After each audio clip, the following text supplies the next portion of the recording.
Welcome to the series of mid term exams preparation. ये mid term exams की preparation series की video है। Complete series इस channel के ऊपर अपलोड की जा रही है और आज की वीडियो के अंदर आपको ACC 501 के मिड टर्म एग्जाम्स की प्रिपरेशन के लिए सॉल्व MCQs करवाए जा रहे हैं। तो शुरू करते हैं आज के इस ट्यूटोरियल को। इसमें सबसे पहले ये कि the difference between the return on a risky investment and that on a risk free investment, यानी कि जो डिफरेंस होता है रिटर्न का जो कि एक रिस्की इन्वेस्टमेंट के ऊपर होता है और जो कि रिस्क फ्री इन्वेस्टमेंट के ऊपर होता है, वो क्या होता है, उस डिफरेंस को हम क्या कहते हैं। सो वो होता है risk premium. So risk premium is the answer here.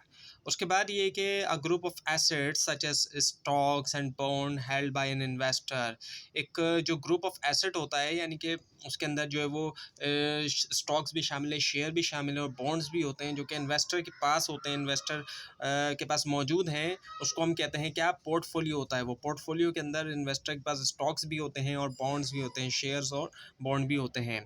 उसके बाद ये द वेरिएंस और स्टैंडर्ड डेविएशन इज़ लार्जर, अगर वेरिएंस या स्टैंडर्ड डेविएशन लार्जर है than the spread in returns will be, so spread in returns जो है वो क्या होगा, वो होगा मोर होगा। So more is the answer here. उसके बाद ये the following risk is entirely wiped out by diversification, diversification के ज़रिए पूरा का पूरा जो है वो उसको वाइप्ड आउट जो है वो किया जा सकता है। किस तरीके का जो है वो रिस्क होता है उसको। So the answer is unsystematic risk, unsystematic risk.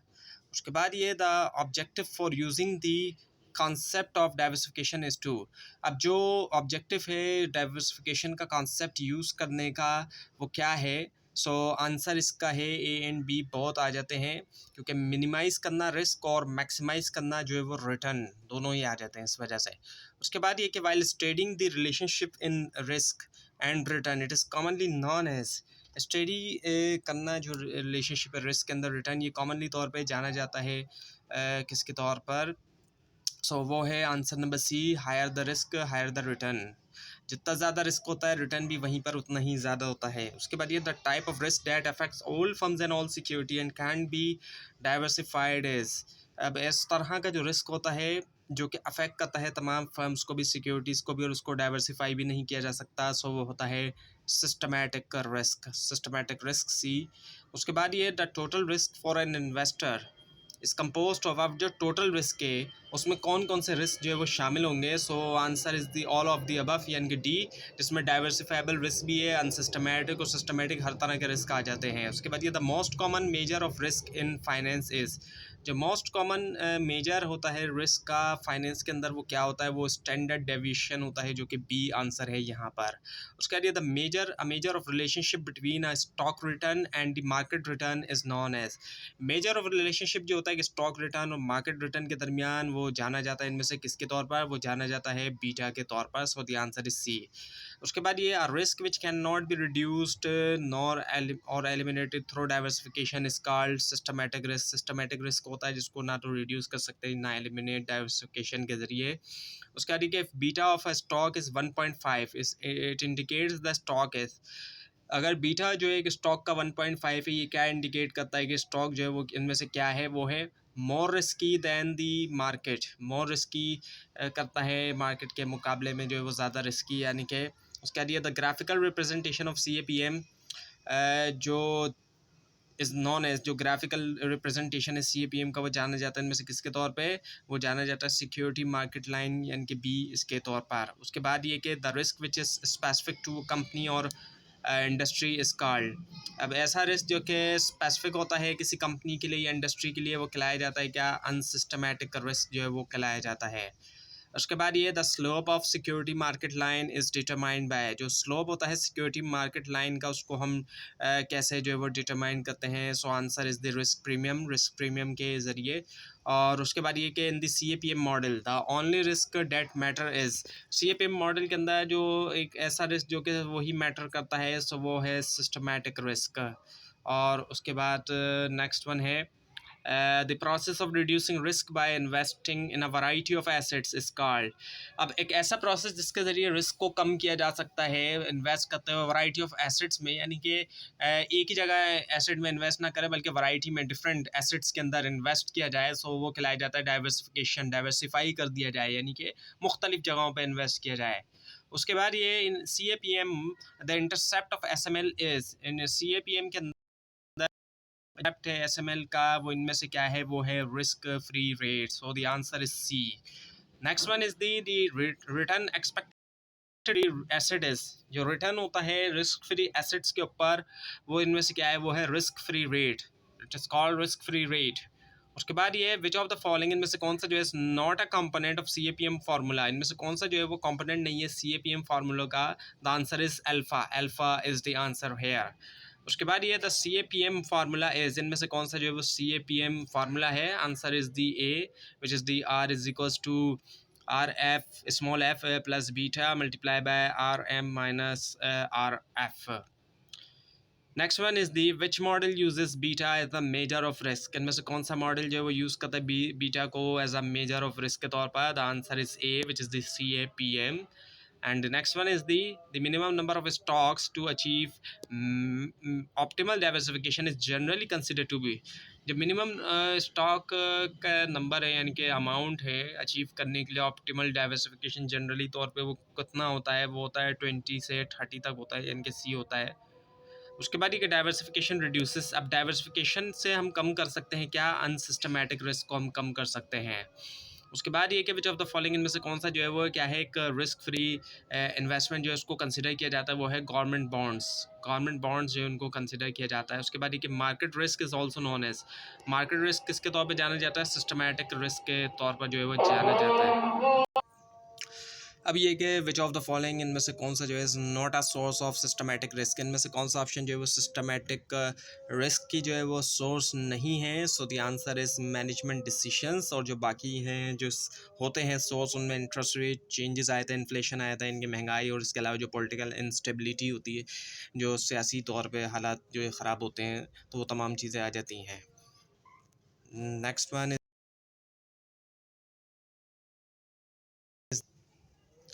Average return of a portfolio is calculated as, जो एवरेज रिटर्न होता है पोर्टफोलियो का, उसको कैलकुलेट किया जाता है इनमें से किसके तौर पर।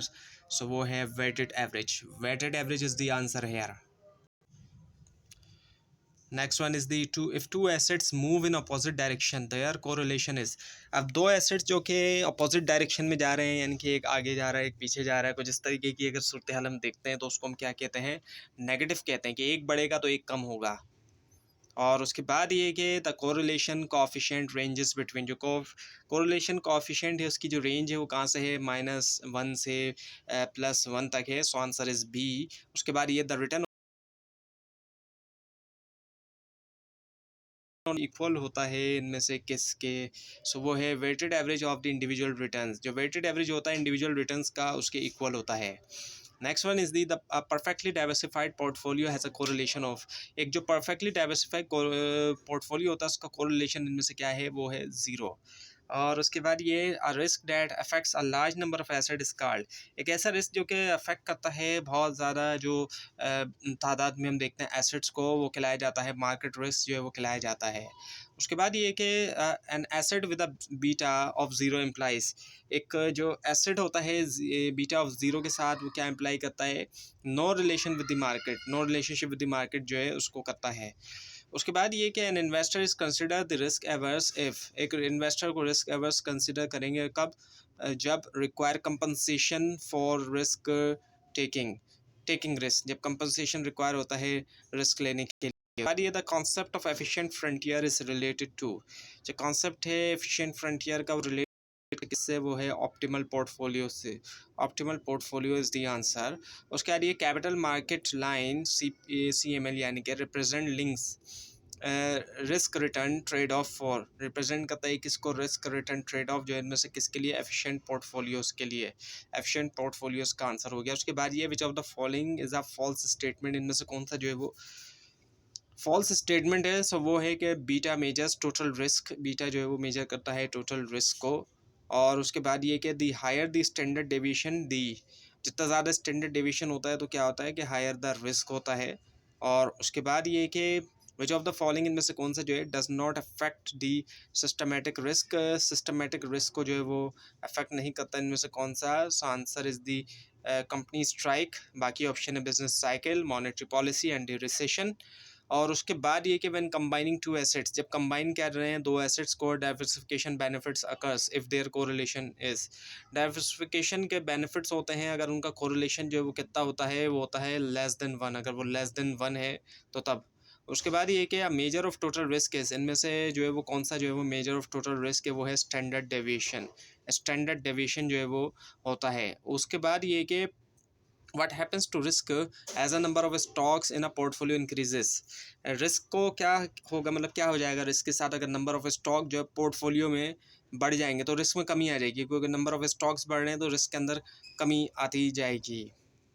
उसके बाद ये कि which of this is a form of risk premium, इनमें से कौन सा रिस्क प्रीमियम की जो है वो फॉर्म है। सो answer is the all of the above, यानी कि जो टी है, जिसमें इन्फ्लेशन प्रीमियम, डिफ़ॉल्ट प्रीमियम और लिक्विडिटी प्रीमियम ये तमाम फॉर्म्स आ जाती हैं रिस्क प्रीमियम की। उसके बाद कि risk of a well diversified portfolio is primarily, ये प्राइमरीली तौर पे वेल डाइवर्सिफाइड पोर्टफोलियो का रिस्क जो है उनमें से प्राइमरीली तौर पे क्या होता है, सिस्टमैटिक है। उसके बाद ये कि the rational investor would prefer, एक रैशनल इन्वेस्टर क्या प्रेफर करेगा, सी, यानी कि हायर रिस्क रिटर्न चाहेगा वो लोअर रिस्क के साथ, रिस्क भी कम हो और रिटर्न भी जाहिर बात है वो चाहेगा ज़्यादा। High beta stock is expected to, एक जो हाई बीटा स्टॉक होता है वो एक्सपेक्टेड होता है कि क्या होगा, बी मोर वॉलेटाइल, तो ज़्यादा वॉलेटाइल जो है। और उसके बाद आया था फिर an example of systematic risk इस, इसमें से जो है वो एक जो एग्जाम्पल है सिस्टमेटिक रिस्क की वो क्या है, वो है चेंज इन गवर्नमेंट। जब गवर्नमेंट चेंज होगी जाहिर बात है तो उसका एक रिस्क होता है कि नई जो गवर्नमेंट आती है वो किस हद तक जाहिर बात है सपोर्ट करती है या नहीं सपोर्ट करती बिजनेसेस वगैरह को, या इंटरेस्ट रेट वगैरह क्या होता है। उसके बाद ये portfolio risk is influenced by, portfolio risk जो है वो इन्फ्लुएंस होता है इनमें से किसके ज़रिए, ऑल ऑफ द अबव जितने भी ऑप्शंस होते हैं, जैसे कि इंडिविजुअल रिस्क है, कोरिलेशन अमंग एसेट्स हो गया, डाइवर्सिफिकेशन हो गया। उसके बाद एक the beta of market portfolio, इस जो बीटा है मार्केट पोर्टफोलियो का इनमें से क्या है, वो है 1 है। उसके बाद ये stock with negative beta will, एक स्टॉक जो होता है नेगेटिव बीटा के साथ वो इनमें से क्या है, मूव अपोजिट टू मार्केट, वो अपोजिट होगा मार्केट के, मूव करेगा। उसके बाद ये कि विच ऑफ द फॉलोइंग इनमें से कौन सा जो है रिस्क फैक्टर इन CAPM, और रिस्क फैक्टर होता है CAPM के अंदर, the answer is beta, B, यानी कि। उसके बाद ये कि market portfolio lies on, market portfolio lie करता है इनमें से किसके ऊपर, वो है capital market line, answer is B. और उसके बाद ये कि the excess return earn on an asset over the risk free rate is, जो एक्सेस रिटर्न जिसको अर्न किया गया एक एसेट के ऊपर रिस्क फ्री रेट के ऊपर, वो क्या है, वो इनमें से है रिस्क प्रीमियम, उसको हम कहते हैं। और उसके बाद ये कि the beta major of risk for a single asset held in isolation is, जो बीटा मेजर होता है रिस्क का जिसको एक सिंगल एसेट के लिए जिसको आइसोलेशन में रखा गया, वो इनमें से क्या है, वो है स्टैंडर्ड डेविएशन है। उसके बाद ये measure of non diversifiable risk, जो मेजर है नॉन डाइवर्सिफाइबल रिस्क का इनमें से क्या है, वो है बीटा। और उसके बाद आ जाता है कि CAPM अज्यूम्स, CAPM इनमें से किसको क्या अज्यूम करता है, वो है ऑल ऑफ दी अबव आ जाता है इसके अंदर, जिसमें नो टैक्सेस है, no transaction cost, investors are rational आ जाते हैं। उसके बाद ये कि the return required by investors is based on, जो रिटर्न इन्वेस्टर्स को रिक्वायर्ड होता है वो बेस करते हैं इनमें से किसके ऊपर, ऑल ऑफ द अबव आ जाता है, जिसमें inflation, risk free rate, risk premium भी आ जाएगा। उसके बाद विच ऑफ द फॉलोइंग इनमें से कौन सा जो है फीचर ऑफ एफिशिएंट मार्केट, वो एफिशिएंट मार्केट का फीचर होता है। उसमें क्या क्या information is quickly reflected in prices, information quickly तौर पे हम देखते हैं कि वो प्राइजेस में हमें दिखाई देती है। एफिशिएंट उसी के मुताबिक फिर इन्फॉर्मेशन के मुताबिक हमें प्राइजेस दिखाई देंगे। उसके बाद ये आता है इन फाइनेंस अल्फा, फाइनेंस के अंदर अल्फा जो है वो रिप्रेजेंट करता है इनमें से किसको, एक्सेस रिटर्न को जो है वो करता है। तो ये थी आज की वीडियो। आपको इस बारे में कोई क्वेश्चन है, खासतौर पर इसमें कोई मिस्टेक दिखाई दे, ज़रूर हाईलाइट कीजिए। और इस पूरी सीरीज़ को देखने के लिए और मिड टर्म और फाइनल टर्म एग्जाम्स की प्रिपरेशन के लिए इस चैनल को सब्सक्राइब कीजिए, बेल आइकन के ऊपर क्लिक कीजिए। Thanks for watching this video and best of luck for your exams.